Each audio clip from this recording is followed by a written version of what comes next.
ए भाई, अरे अरे हम प्यार कइनी जेकरा से उ निकलल हर जाई।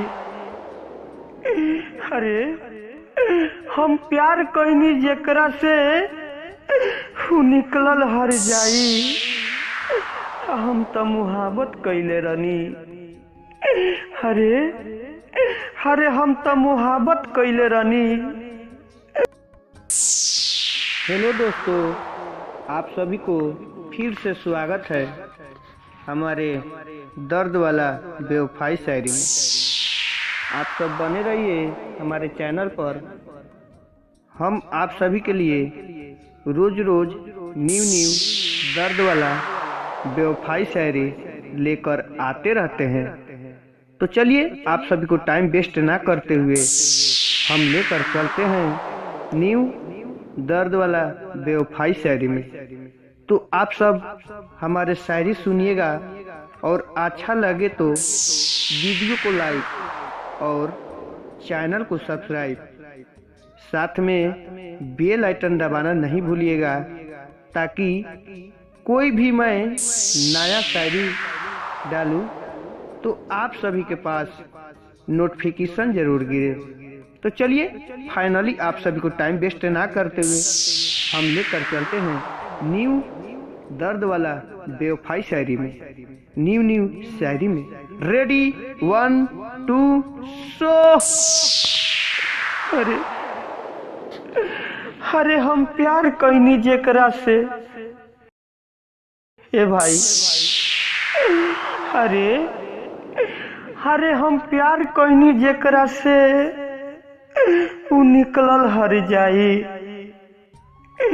अरे हम प्यार कइनी जेकरा से उ निकलल हर जाई। हम तो मुहाबत कइले रहनी।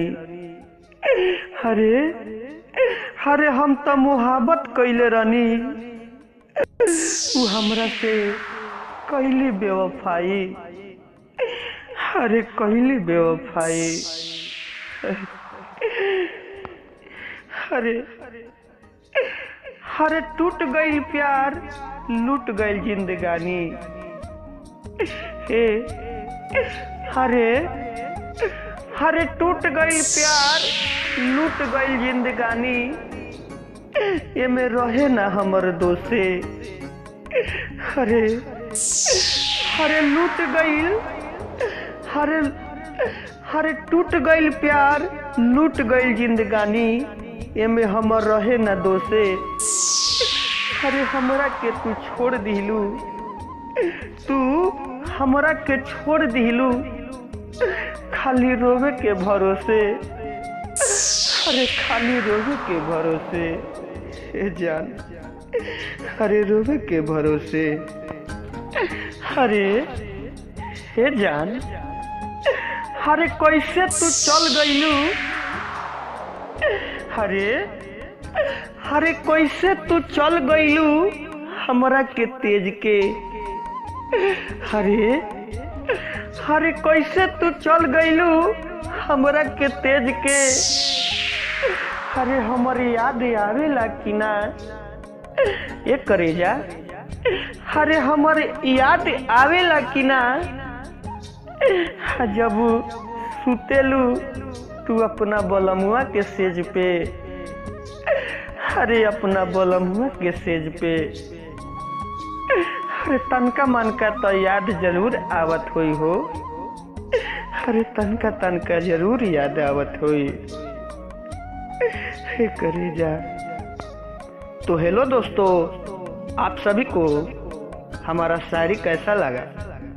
हम उम्मीद करते हैं कि अच्छा जरूर लगा होगा।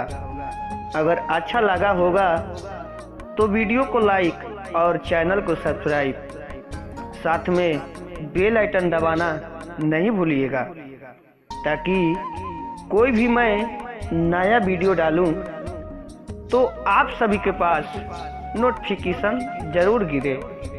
तो चलिए बने रहिए हमारे चैनल पर नेक्स्ट वीडियो के लिए। तब तक के लिए जय हिंद, जय भारत। जय हिंद, जय भारत। बने रहिए। दर्द शायरी में।